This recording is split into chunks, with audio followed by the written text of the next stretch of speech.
दोस्तों, आज की ये कहानी एक जंगल की है। उस जंगल में गई एक फोटोग्राफर की और उसके साथ घटी हुई घटना के बारे में है। तो चलिए दोस्तों, शुरू करते हैं आज का ये वीडियो और जानते हैं कहानी के बारे में। दरअसल कहानी तकरीबन 10 साल पहले की है। अखिल नाम का एक लड़का अपने परिवार के साथ रहा करता था।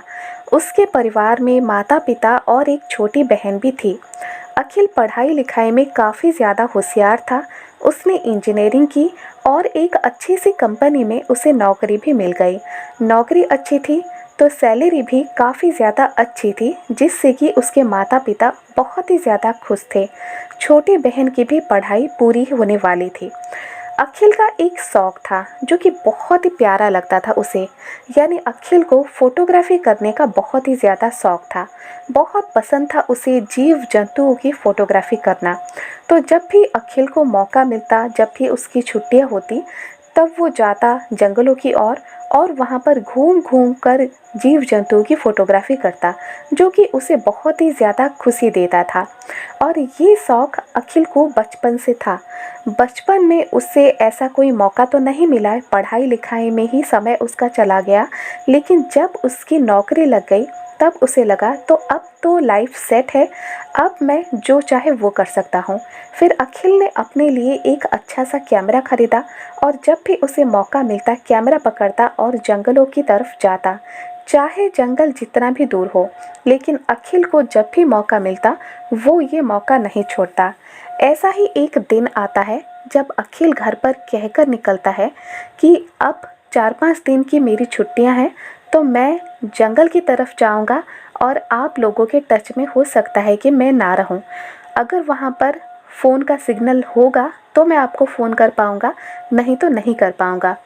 माता पिता जानते थे कि अखिल को फ़ोटोग्राफी का बहुत ही ज़्यादा शौक़ है, तो उन्होंने मना भी नहीं किया। फिर अखिल घर से तकरीबन 50 या 60 किलोमीटर दूर एक जंगल की तरफ जाता है। जंगल के आसपास कोई भी गांव नहीं था। हाँ, लेकिन जंगल के थोड़ी अंदर वहाँ पर एक गेस्ट हाउस था और उसी गेस्ट हाउस में जो भी वहाँ पर घूमने जाते रहा करते थे। तो अखिल जिस समय गया था उस गेस्ट हाउस में तकरीबन वहाँ पर कोई भी नहीं रहा था और अखिल अकेला वहाँ पर था, जो कि गेस्ट हाउस में उसने कमरा अपने लिए ले रखा था। फिर अपने कुछ कपड़े लेकर गया था अखिल अपने साथ, तो अपना बैग और अपने कपड़े गेस्ट हाउस के कमरे में रखकर अखिल अपना कैमरा पकड़कर घूमने चला जाता है। जंगल के थोड़े अंदर जाने के बाद अखिल को बहुत ही ज़्यादा पक्षी और काफ़ी ज़्यादा जीव जंतुओं की फ़ोटोग्राफी करने का मौका भी मिल जाता है। तो अखिल बहुत ही ज़्यादा खुश होता है कि आज का दिन तो मेरा बहुत ही अच्छा गया। फिर शाम के तकरीबन 6 बजे तक अखिल वापस लौट आता है, क्योंकि जंगल के जो भी गार्ड वहाँ पर थे उन्होंने साफ तौर से अखिल को कह रखा था कि दिन के समय आप ज़्यादा अंदर जा सकते हैं, लेकिन शाम होते होते आपको यहाँ तक आना ही होगा, गेस्ट हाउस तक आपको पहुँचना ही होगा, नहीं तो हम लोग आपको ढूंढ कर लेकर आएंगे। क्योंकि जंगल के ज़्यादा अंदर अगर आप रात के समय में रहे तो वहाँ पर बहुत ही ज़्यादा भयंकर जीव जंतु आप पर हमला भी कर सकते हैं। अखिल जंगलों के गार्ड की बातों का पालन करता है और शाम के 6 बजे तक अपने गेस्ट हाउस के कमरे में लौट भी आता है। नहा धोकर फ्रेश हो जाता है। गेस्ट हाउस में एक नौकर भी था जो कि गेस्ट के लिए खाना बनाता था, तो नौकर ने खाना बना दिया था। फिर रात के तकरीबन 9 बजे तक अखिल खाना खा लेता है, फिर सोने के लिए अपने कमरे में चला जाता है। लेकिन रात के तकरीबन 12 बजे तक एक आवाज़ से अखिल की नींद खुल जाती है। आवाज़ कुछ अजीब सी थी और अजीब सी आवाज़ सुनकर जब अखिल उठ जाता है तो खिड़की की ओर देखता है। खिड़की की ओर एक परछाई सी उसे नज़र आ जाती है। अखिल सोचता है कि कोई जीव जंतु है शायद, जिसकी मैं फ़ोटो उठा सकता हूँ, जो मेरे काम आ सकती है। फिर अखिल खिड़की का दरवाज़ा खोलता है, लेकिन वहाँ पर कोई भी नहीं होता। तो अखिल को लगता है कि हो सकता है कोई जीव जंतु मेरी आवाज़ सुनकर भागकर चला गया हो। फिर अखिल खिड़की के पास थोड़ी देर खड़ा रहता है, लेकिन कुछ भी उसे नज़र नहीं आता। अखिल खिड़की का दरवाज़ा बंद कर देता है, सोने जाता है, लाइट को ऑफ कर देता है। लेकिन 5-10 मिनट के बाद ही फिर से वही अजीब सी आवाज़ उसे सुनाई देती है और इस बार तो कुछ ऐसी अजीब सी आवाज़ थी जैसे कोई लड़की अपने पैरों में पायल पहनकर चल रही हो। अखिल को लगता है कि इतनी रात को पायल की आवाज़ आखिर आ कहाँ से रही है। फिर अखिल उठता है और फिर कमरे से बाहर जाता है। कमरे से बाहर निकलकर जब डाइनिंग हॉल पर पहुंचता है तब नौकर की आंख खुल जाती है और वो पूछता है कि बाबू क्या हुआ। फिर अखिल कहता है कि बाहर से कोई अजीब सी आवाज आ रही है। नौकर कहता है कि कुछ नहीं बाबू, कुछ नहीं होगा, आप जाकर अपने कमरे में सो जाइए। लेकिन अखिल को लगता है कि नहीं, कुछ तो है, क्योंकि दो दो बार उसने आवाज सुनी। अखिल सोचता है कि क्यों ना मैं बाहर जाकर एक बार देख आऊं। अखिल नौकर से कहता है कि तुम यहीं पर रुको, मैं बाहर जाकर एक बार देख आता हूँ। नौकर उसे रोक लेता है कि बाबू आप ना जाएं, कृपा करके आप ना जाएं। अगर आप बाहर गए और कोई भयंकर सा जीव जंतु हुआ तो फिर मेरी नौकरी चली जाएगी, क्योंकि आपकी रक्षा करना भी मेरा काम है। उसकी बात सुनकर अखिल रुक जाता है और फिर से जाकर अपने कमरे में सोने की कोशिश करता है। लेकिन कुछ ही देर बाद वही आवाज़ उसे फिर से सुनाई देती है। अखिल ऐसे करके रात भर नहीं सो पाता और सोचता रहता है कि कुछ तो था जो कि दिखाई नहीं दे रहा था, लेकिन था। तो फिर अखिल जब सुबह हो जाती है तो नाश्ता पानी करके अपना कैमरा पकड़ के फिर जंगलों की ओर जाता है और खूब सारी जीव जंतुओं की फ़ोटो भी लेता है। शाम होने से पहले ही अखिल वापस आ जाता है, नहा धोकर खाना खाकर सोने चला जाता है। ठीक रात को 12 बजे फिर से वही आवाज़ उसे सुनाई देती है। अखिल सोचता है कि अब ना तो मैं खिड़की खोलूँगा और ना ही आवाज़ खुद करूँगा ताकि नौकर जाग जाए। मैं चुपके से बाहर जाऊँगा और देखूँगा कि बाहर आखिर है क्या। अखिल अपना टॉर्च पकड़कर बाहर की ओर जाता है और चुपके से जाता है ताकि नौकर को कोई भी आवाज़ सुनाई ना दे। नौकर सो रहा था तो उसे कुछ भी पता नहीं चला। अखिल बाहर की ओर जाता है और देखता है बाहर तो कुछ भी नहीं है। उस गेस्ट हाउस के चारों तरफ घूमकर देखता है, कोई भी जीव जंतु नहीं था। लेकिन जब पीछे की ओर जाता है तो फिर से वही आवाज़ उसे सुनाई देती है जो पिछली रात उसे सुनाई दी थी और जो इस रात उसे सुनाई दी। उसकी आंख खुल गई। अखिल ने चारों तरफ अपना टॉर्च घुमाया तो उसे एक बहुत ही बड़ा जीव नजर आ जाता है दूर से, जो कि एक जंगली भैंसा हुआ करता था और जो उसी की तरफ भागकर आ रहा था। अखिल उसे देखकर काफ़ी ज़्यादा डर जाता है क्योंकि भैंसा बहुत ही ज़्यादा बड़ा था और उसके तरफ भागकर आ रहा था और वो जंगली था। तो अखिल गेस्ट हाउस की तरफ आने की कोशिश करता है, लेकिन भागते भागते उसका पैर मुड़ जाता है और वो वहीं पर गिर जाता है। थोड़ी देर के बाद जब अखिल को लगता है कि जंगली भैंसा उसके बिल्कुल नज़दीक आ चुका है तो अखिल डर के मारे अपनी आंखें बंद कर लेता है और थोड़ी देर के बाद आंखें खोलता है। देखता है कि जंगली भैंसे का सर धड़ से अलग है। ये देखकर अखिल बहुत ही ज़्यादा डर जाता है और सोचता है कि भला इतनी रात को इतने बड़े जीव का सर धड़ से अलग कैसे हो गया। अखिल चारों तरफ देखता है तो उसे एक लड़की नज़र आ जाती है। लड़की बहुत ही ज़्यादा खूबसूरत थी। उसने अपने पैरों में पायल पहन रखी थी।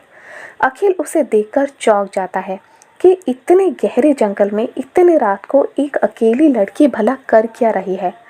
तभी अखिल उसे पूछता है कि तुम यहाँ पर क्या कर रही हो, कौन हो तुम। वो लड़की कहती है कि मेरा घर इसी जंगल में है और मैं यहाँ पर रात को घूमती रहती हूँ। अखिल उस लड़के से कहता है कि मैं 2 दिन पहले यहाँ पर आया हूँ और इसी गेस्ट हाउस में ठहरा हूँ। मैं फ़ोटोग्राफी करने के लिए जंगल के अंदर भी जाता हूँ, लेकिन वहाँ तो कहीं मैंने तुम्हें या फिर तुम्हारे घर को नहीं देखा और तुम इतनी रात को ऐसे कैसे घूम सकती हो। लड़की अखिल के आंखों में देखती है और कुछ नहीं कहती। अखिल लड़की के आंखों में देखकर बिल्कुल मदहोश सा हो जाता है और फिर गेस्ट हाउस के अंदर चला जाता है, अपने कमरे में चला जाता है और सो जाता है। फिर अगले दिन सुबह आती है। नौकर को इस बारे में कुछ भी नहीं पता था। अगले दिन सुबह अखिल कुछ बदला हुआ नज़र आ रहा था। नौकर को लगा कि कुछ तो अजीब सा दिख रहा है। जब 2 दिन पहले ये बाबू यहाँ पर रहने आए तब तो ऐसे नहीं थे, अच्छे खासे थे, लेकिन आज ऐसे मदहोशी में क्यों नज़र आ रहे हैं। फिर नौकर ने पूछा भी कि बाबू आपको हो क्या गया है, क्या आप नाश्ता करेंगे। तो उसने मना कर दिया। अखिल बिना नाश्ता किए ही जंगल के तरफ अपना कैमरा लेकर चला जाता है, लेकिन आज उसका मन फोटोग्राफी में नहीं था।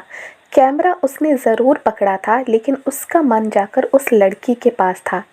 उस लड़की को ढूंढते हुए बहुत ही ज़्यादा गहरे जंगल में चला जाता है अखिल, और वो लड़की उसे दिख भी जाती है। लड़की अखिल को अपने साथ लेकर एक गुफा की ओर जाती है और कहती है कि मैं इसी गुफा में रहती हूँ। अखिल ने उससे पूछा भी नहीं कि तुम यहाँ पर अकेली कैसे रह सकती हो, तुम्हारे घर पर क्या कोई नहीं है। ये कुछ भी अखिल ने उसे नहीं पूछा था, क्योंकि अखिल कुछ ऐसे जादू टोना में फंस गया था जिसके वजह से अखिल को कुछ भी पता नहीं चल रहा था। तो वो लड़की ले जाकर अखिल को उस गुफा के अंदर बैठा देती है और धीरे धीरे करके समय बीतने लगता है। शाम होती है, लेकिन अखिल वापस नहीं लौटता गेस्ट हाउस में। तो नौकर को बहुत ही ज़्यादा चिंता होने लगती है। उसने अखिल के मोबाइल पर फ़ोन भी लगाया, लेकिन रिंग होते होते कट गया, कोई भी फ़ोन नहीं रिसीव किया। तो नौकर को और भी ज़्यादा चिंता होने लगी। नौकर को लगा ही था कि कुछ अजीब तो है उस बाबू के साथ। फिर नौकर ने पुरानी बात याद करने की कोशिश की कि किस तरह से अखिल ने उसे कहा था कि एक लड़की के पायल की आवाज़ बाहर से सुनाई दे रही है रात को। तो नौकर के लग गया कि आखिर माजरा क्या है। नौकर फौरन ही फ़ोन करके अपने 3-4 दोस्तों को बुलाता है, और वो दोस्त कई तरह के हथियार अपने साथ लेकर आते हैं। जब वो सारे दोस्त गेस्ट हाउस में पहुंच जाते हैं, तो वो नौकर उन सारे दोस्तों के साथ जंगल की ओर जाता है, क्योंकि उसे अखिल को बचाना था। अखिल की जान खतरे में थी और नौकर को पता चल चुका था कि अखिल को इस वक्त कहाँ ढूंढा जा सकता है। 4 दोस्तों के साथ नौकर गहरे जंगल में जाता है और उसी गुफा की ओर जाता है जिस गुफा के अंदर उस लड़की ने अखिल को बंद करके रखा था। अखिल बिल्कुल बेहोशी की हालत में था, उसे कुछ भी पता नहीं चल रहा था। नौकर और उसके 4 दोस्त हथियार के साथ इसीलिए गए थे ताकि रात के समय अगर कोई जंगली जानवर उन पर हमला करता है तो वो उनका विरोध कर सके। और चलते चलते वो लोग उसी गुफा की तरफ चलते हैं और गुफा के पास पहुंच भी जाते हैं। दरअसल नौकर एक तंत्र मंत्र ज्ञानी था, उसे थोड़ी बहुत तंत्र मंत्र का ज्ञान था। वो अपने साथ महादेव की विभूति भी लेकर गया था, जो कि उसे तंत्र मंत्र साधना से मिली थी। इस तरह से जाकर जब 5 लोग उस गुफा के अंदर पहुंचते, अपने अपने टॉर्च का लाइट चारों तरफ घुमाते हैं, तो अखिल वहां पर बेहोशी की हालत में पड़ा मिलता है और उसके पास बैठी वो चुड़ैल देखने को मिल जाती है, जो कि लड़की के वेश में अखिल के पास आई थी। लड़की के वेश में वो एक चुड़ैल थी, जो कि लड़की के वेश में हर रात ऐसे ही घूमती रहती है शिकार की तलाश में, और अगर कोई शिकार उसे एक बार मिल जाए तो उसे छोड़ती नहीं।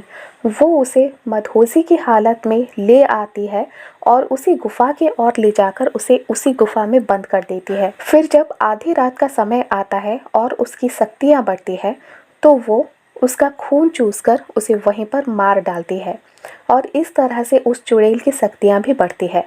इसीलिए उसने अखिल को अपने वश में किया, अपने साथ ले गई और उस गुफा में बंद कर दिया। जब आधी रात का समय आता तो वो अखिल के शरीर से भी खून चूस लेती और उसे मार डालती, लेकिन नौकर और उसके दोस्तों ने ऐसा होने नहीं दिया।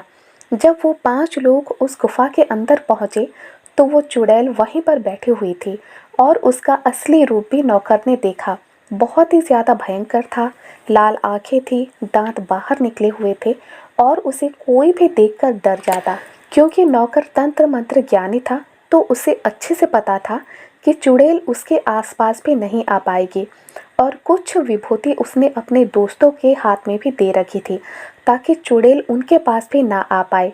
तो इस तरह से वो लोग अखिल के पास जाते हैं और विभूति देखकर चुड़ैल उनसे दूर हट जाती है। अखिल के पास जाकर वो लोग अखिल के सर पे कुछ विभूति लगाते हैं तो अखिल को होश आ जाता है।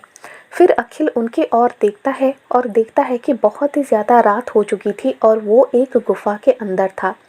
अखिल उस नौकर को पूछता है कि तुम यहाँ पर कैसे? मैं तो फोटोग्राफी करने के लिए आया था, मैं यहाँ पर इतनी रात को क्या कर रहा हूँ? फिर नौकर उसे सब कुछ बताता है और फिर चलने के लिए कहता है कि बाबू अभी के अभी यहाँ से चलिए, नहीं तो हम सबकी जान को खतरा हो सकता है। अगर आधी रात का समय आ जाएगा तो चुड़ैल की ताकत भी दुगनी हो जाएगी और हम उसका कुछ भी नहीं बिगाड़ पाएंगे। चुड़ैल ये सब देख रही थी, सुन रही थी, लेकिन कुछ भी नहीं कर पा रही थी क्योंकि उन सबके पास भगवान शिव जी की विभूति थी। अखिल को लेकर नौकर और उसके 4 दोस्त बहुत ही ज़्यादा होशियारी से गेस्ट हाउस की तरफ आते हैं और गेस्ट हाउस के अंदर दरवाज़ा बंद करके बैठ जाते हैं। तब वो नौकर अखिल से कहता है कि इसी वजह से मैंने आपसे उस रात को भी कहा था कि बाबू आप बाहर मत जाइए। कोई भी अजीब सा आवाज़ अगर आपको सुनाई देता है तो इसका मतलब ये नहीं कि किसी भी जंगली जानवर का हो सकता है कि वो किसी आत्मा का हो सकता है कि वो किसी चुड़ैल का हो। और यही हुआ। मैंने आपसे मना किया लेकिन आपने मेरी बात नहीं मानी। अखिल को उस नौकर ने सारी बात बताई और कहा कि अगर थोड़ी सी देर होती पहुंचने में हमारे तो आपकी जान भी जा सकती थी।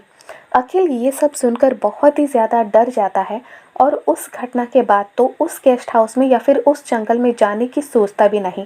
अगले दिन सुबह सुबह अखिल अपने सारे कपड़े अपने बैग लेकर घर वापस आ जाता है और फिर कभी भी अगर उसे छुट्टियां मिलती तो वो कभी भी जंगल की ओर नहीं जाता फोटोग्राफी करने के लिए। तो दोस्तों आज की कहानी अगर आपको थोड़ी भी पसंद आए तो लाइक शेयर सब्सक्राइब करना बिल्कुल भी ना भूलें।